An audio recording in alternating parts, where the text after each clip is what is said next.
अपने परवान चढ़ रहा था। पृथ्वीराज अब परिचय का मोहताज नहीं था। साल 1183 में पृथ्वीराज की सेनाओं ने दिल्ली के सीमांत प्रांतों पर नियंत्रण कर लिया। इतने विशाल इलाके पर विजयश्री के झंडे लहराकर विशाल सेना अपने सम्राट को सूचना देने अजमेर निकली। पर रास्ते में घोर रात्रि को देख चौहान सेना महोबा राज्य की सीमाओं में घुस गई और वहीं पर रात्रि डेरा जमा लिया। जब महोबा के सरदारों ने पृथ्वीराज के सेनापतियों से सेना हटाने या मारे जाने की धमकी दी, तो पृथ्वीराज के सेनापति ने महोबा के सरदारों का सर धड़ से अलग कर दिया। अपने सरदार की हत्या की खबर सुन महोबा राज्य के चंदेल राजा परमर्दी देव चंदेल गुस्से की आग में तप उठे। उन्होंने पृथ्वीराज की सेना के हाथी, घोड़े और बेशुमार खजाने पर कब्जा कर लिया। हारे हुए पृथ्वीराज के सैनिक पैदल महोबा से अजमेर पहुंचे। अपनी सेना का इस कदर अपमान देख पृथ्वीराज अपना आपा खो बैठे। उन्होंने प्रतिघात के स्वर में अपनी तलवार को हवा में घुमाया और एक अति विशाल सेना के साथ महोबा राज्य के चंदेलों पर चढ़ाई कर दी। घनघोर आग में जल रहे पृथ्वीराज प्रचंड आंधियों को चीरकर महोबा राज्य की सीमाओं में दाखिल हुए और कुछ ही क्षणों में अपने सैनिकों के अपमान का बदला और हर्जाना लेकर दिल्ली की ओर निकल गए। पर कुछ समय बाद ही पृथ्वीराज को परमर्दी देव चंदेल के साले माहिल देव का पैगाम आया, जिसमें लिखा था कि हे आर्य भूमि के सूर्य कुल दीपक सम्राट, आपके चरणों में माहिल देव का प्रणाम स्वीकार हो। हे दल पुंगल पिथोरा, आज परमर्दी देव के दो महायोद्धा आल्हा और उदल ने परमर्दी देव के राज्य को त्याग दिया है। यही समय है अगर सम्राट के घोड़ों की टाप महोबा राज्य की सीमाओं पर चौहानों की विजय का परचम लहराए। इस पत्र को पाकर अगले ही महीने सम्राट ने एक बार फिर महोबा की ओर कूच कर दिया। एक विशाल गरजती सेना के साथ पृथ्वीराज तीरों की बरसात करवाते हुए सीसरगढ़ के किले के करीब पहुंचे। मौत रूपी पृथ्वीराज को सामने देख राजा परमर्दी देव ने अपने वीर योद्धा आल्हा और उदल को पृथ्वीराज को रोककर उससे भिड़ने के लिए कन्नौज से वापस बुलवाया। अपने राज्य पर आए संकट को देख आल्हा और उदल कन्नौज से रवाना हुए। उनके साथ जयचंद्र के दो बेटों सहित एक विशाल सेना थी। महोबा के मैदानों में काल के महायोद्धा आपस में भिड़ गए। एक घमासान युद्ध के बीच पृथ्वीराज के सेनापति लगातार मारे जा रहे थे। प्रकोप बन चुके आल्हा ने क्या खूब तलवारें घुमाई। इन दो वीरों के पराक्रम और अपनी सेना को यूं मरते देख दिल्ली के सम्राट पृथ्वीराज ने अपनी राजसी तलवार से जय भवानी करना शुरू कर दिया। भयानक रूप धर महाकाल के इन शेरों ने पूरे इलाके में दहशत मचा दी। संध्या का आगोश चढ़ते हुए युद्ध के मैदान में सदी के कई महायोद्धा काल के गाल में समा चुके थे। पृथ्वीराज ने जैसे तैसे इस युद्ध में विजयश्री के चंदन को चूमा। फरवरी सन 1183 को सम्राट पृथ्वीराज ने परमर्दी देव चंदेला को राज्य सत्ता से निष्कासित कर महोबा के किले पर चौहान केसरी ध्वज लहरा दिया। इन इलाकों को जीतकर पृथ्वीराज ने अपने सरदार पज्जू देव और चावंड राय को महोबा और कालिंजर के किलों पर तैनात कर दिया। इतने विनाशकारी युद्धों को जीतकर संपूर्ण भारत खंड में पृथ्वीराज का नाम कहर बन चुका था। बड़े बड़े साम्राज्यों ने पृथ्वीराज की अधीनता में आकर अपनी बेटियों के पृथ्वीराज से रिश्ते तय करके उनको शांत रखने का प्रयत्न करने लगे। इसी कड़ी में आबू के परमार राजवंश की राजकुमारी इच्छिनी देव कुमारी से गुजरात के महाबली योद्धा भीमदेव चालुक्य प्रेम कर बैठे। पर इच्छिनी का दिल तो सदी के महायोद्धा दिल्ली सम्राट पृथ्वीराज के लिए धड़कता था। उन्होंने एक रात्रि दिल्ली सम्राट को पत्र लिखा कि हे विक्रमादित्य के गुणों वाले हिंदवान थान दिल्ली सुदेश के संबरी नरेश पृथ्वीराज परमारों के कुल की शोभा चौहानों के अधिपति को अपना मान चुकी है। दिल्ली सम्राट की इस अर्धांगिनी पर गुजरात के महाबली कुमार नजरे गड़ाए बैठे हैं। अगर दिल्ली के सम्राट के बारे में हमने सही सुना है तो अगली अमावस्या तक चालुक्यों पर मेरे देव पृथ्वीराज काली घटाओं की तरह छा जाए। इस प्रेम पत्र या ललकार को सुन पृथ्वीराज ने चालुक्य सत्ता को दिल्ली के सामने झुकाने का प्रण लिया और साल 1187 में अपने सभी सामंत सरदार और अधीनस्थ राज्यों की सेनाओं को इकट्ठा कर निकल पड़े गुजरात को जीतने। 4 महीनों के लंबे सफर के बाद पृथ्वीराज अपने विशाल लश्कर के साथ गुजरात की सीमाओं में दाखिल हुए। संभवत अक्टूबर सन 1187 को पृथ्वीराज और भीम की सेनाओं में घमासान युद्ध लड़ा गया। पृथ्वीराज की सेनाएं चालुक्य किले तक चढ़ गई। झुककर क्षमा मांगने वालों को मुक्त कर दिया गया। बाकी सभी सामंत सरदारों को बंदी बनाकर मार दिया गया।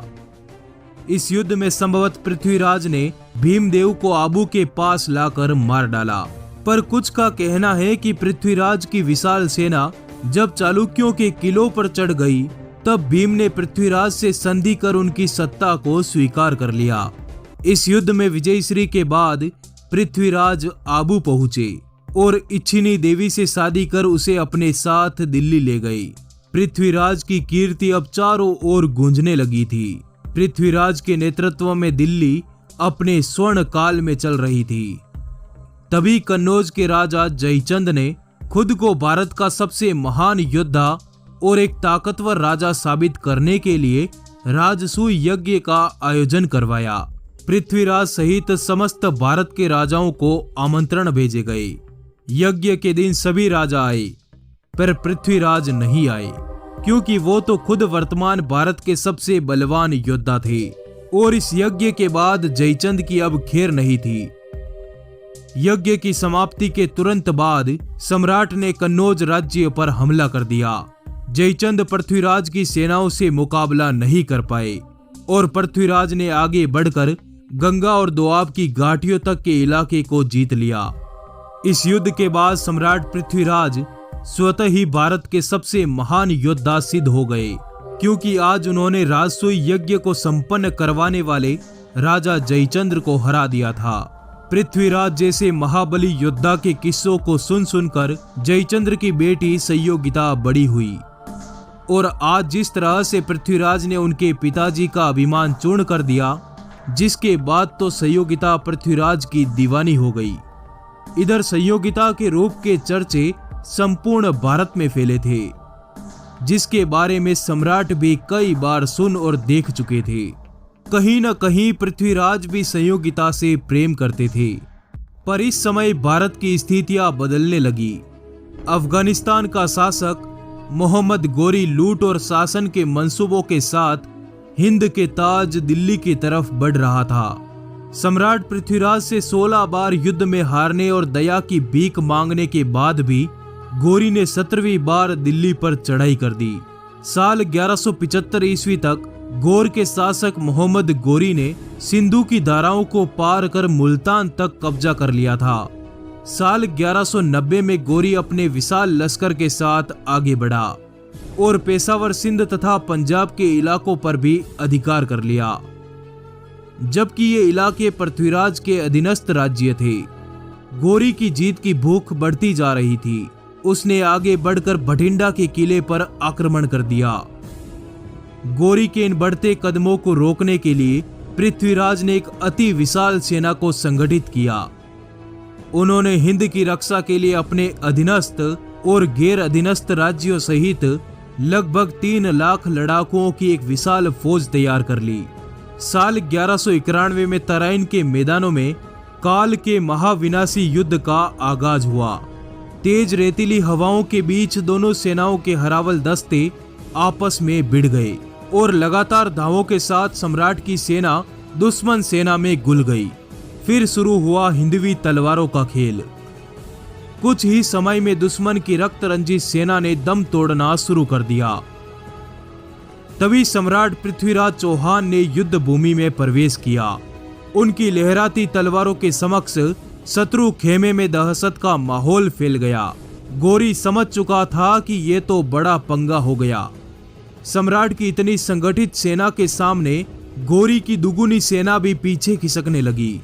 इसी सोच में मग्न गोरी की तरफ हवा को चीरते हुए एक भाला आया, जो सीधे उसके पांव में जा घुसा, जिससे गोरी अपने घोड़े से गिरकर हिंद के योद्धाओं के कदमों में जा गिरा उसे तुरंत जंजीरों में जकड़कर राजधानी अजमेर में कैद कर दिया गया, जहां एक बार फिर उसे हर्जाना लेकर छोड़ दिया गया। बार बार दुश्मन को मौका देना सम्राट के इतिहास की सबसे बड़ी भूल सिद्ध हुई। खैर, सम्राट की इस विजय के तुरंत बाद राजा जयचंद ने अपनी पुत्री संयोगिता के स्वयंवर का आयोजन करवाया, जिसमें सभी राजाओं को आमंत्रण भेजा गया सिवाय दिल्ली के सम्राट पृथ्वीराज के। और तो और राजा जयचंद्र ने पृथ्वीराज को अपमानित करने के लिए संयोगिता के स्वयंवर के समय अपने दरबार में पृथ्वीराज की मूर्ति बनवाकर द्वारपाल के स्थान पर लगवा दी। परंतु संयोगिता पृथ्वीराज से दिल से प्रेम करती थी। उन्होंने सभी राजाओं को नजरअंदाज कर पृथ्वीराज की मूर्ति के गले में हार पहना दिया। तभी सम्राट पृथ्वीराज चौहान स्वयं जयचंद्र के दरबार में उपस्थित होकर संयोगिता को उठाकर अपने घोड़े पर बिठाया और निकल पड़े अजमेर की तरफ।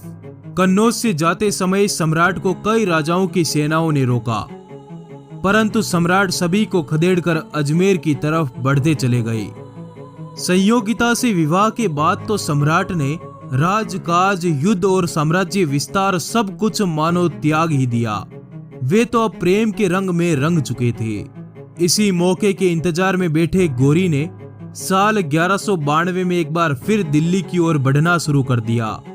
खबर मिलते ही पृथ्वीराज के मित्र चंद्रबरदाई ने सम्राट को स्थिति से परिचित करवाया, जिसके बाद सम्राट भी अपनी सेना के साथ गौरी के सामने निकल पड़े, जहां एक बार फिर दोनों की टक्कर तराइन के मैदानों में हुई। वही जगह, वही सेनापति और वही राजा, परंतु इस बार परिणाम कुछ अलग होने वाला था। इस बार गौरी ने एक चाल चली। उसने सम्राट से कहा कि हम यहाँ युद्ध के लिए नहीं बल्कि सीमा निर्धारण के लिए आए हैं। हम संधि करके हमेशा के लिए युद्धों पर विराम लगा देंगे। गौरी की बातों पर विश्वास कर सम्राट ने तराइन में ही अपनी सेना का डेरा लगा दिया। इधर गौरी को भली भांति पता था कि भारतीय राजा सूर्योदय से पहले और सूर्यास्त के बाद युद्ध नहीं लड़ते। गौरी ने इस बात को ध्यान में रखकर सम्राट की सोई हुई सेना पर हमला कर दिया। अपने डेरे के बीच के कक्ष में सो रहे सम्राट पृथ्वीराज को जंजीरों से कैद कर गौरी के सामने लाया गया, जहां उन्हें घोड़े के पीछे बांधकर पैदल तराइन से मुल्तान के रास्ते गजनी ले जाया गया। गजनी पहुंचकर गौरी ने सम्राट की आंखों को जलाकर फोड़ डाला। उन्हें कई दिनों तक कड़ी यातनाएं सहनी पड़ी। अगले कुछ महीनों बाद पृथ्वीराज चौहान के मित्र चंद्रबरदाई गौरी के दरबार में पृथ्वीराज से मिलने पहुंचे, जहां अंधे कर दिए गए अपने सम्राट को देख चंद्र की आंखों से आंसुओं की धारा बह निकली। तभी सम्राट ने चंद्र के साथ एक योजना बनाई, जिसके अनुसार चंद्रबरदाई ने गौरी को पृथ्वीराज की शब्द भेदी बाण विद्या के बारे में बताया। गौरी ने हंसते हुए पूछा, एक अंधा व्यक्ति निशाने पर तीर चलाएगा? चंद्रबरदाई का जवाब था, जहां आप बोलोगे वहां चलाएगा। जिसके बाद गजनी के दरबार में तीरंदाज प्रतियोगिता का आयोजन करवाया गया, जहां सम्राट पृथ्वीराज को जंजीरों में जकड़कर मैदान में लाया गया। उनके हाथों में तीर कमान पकड़ाकर गौरी ने निशाना लगाने का आदेश दिया। तभी पास में खड़े चंद्रबरदाई ने एक दोहा पढ़ा कि 4 बांस 24 गज, अंगुल अष्ट प्रमाण, ता ऊपर सुल्तान है, मत चूके चौहान। दोहे के अनुसार सम्राट को अंदाजा मिल गया कि गौरी आखिर किस दिशा में बैठा है, और उन्होंने उसी दिशा में तीर दे मारा, जो सीधे गौरी के मस्तक के आर पार निकल गया। और इस तरह सम्राट ने गौरी से अपने साथ हुए शास्त्र विरुद्ध कृत्य का बदला लिया। गौरी के मरते ही चंद्रबरदाई और सम्राट पृथ्वीराज चौहान ने एक दूसरे के पेट में खंजर भोंककर आत्म बलिदान कर दिया। दोस्तों, कुछ लोगों का दावा है कि गौरी को वीर खोकर जाति के लोगों ने मारा था, पर खैर जो भी हो, साल 1192 को वीर योद्धा सम्राट पृथ्वीराज चौहान अपने 14 साल के बेहतरीन शासन के बाद इस दुनिया से विदा हो गए। उनकी मृत्यु की खबर सुन संयोगिता सहित उनकी सभी रानियों ने जोहर कर लिया। सम्राट ने अपने शासन काल में अनेकों युद्ध लड़कर एक विशाल अखंड साम्राज्य का निर्माण तो कर लिया, पर सम्राट द्वारा अपने शत्रुओं को जीवन दान देना उनके जीवन के अंत का कारण बन गया। क्या होता अगर 17 मौके देने के बजाय पहली ही बार सम्राट गौरी का अंत कर देते, तो भारत अगले 300 सालों के लिए गुलाम नहीं होता। सम्राट पृथ्वीराज चौहान की गाथा से हमें यही सबक मिलता है। तो धन्यवाद दोस्तों, इस वीडियो को लाइक जरूर करें और अधिक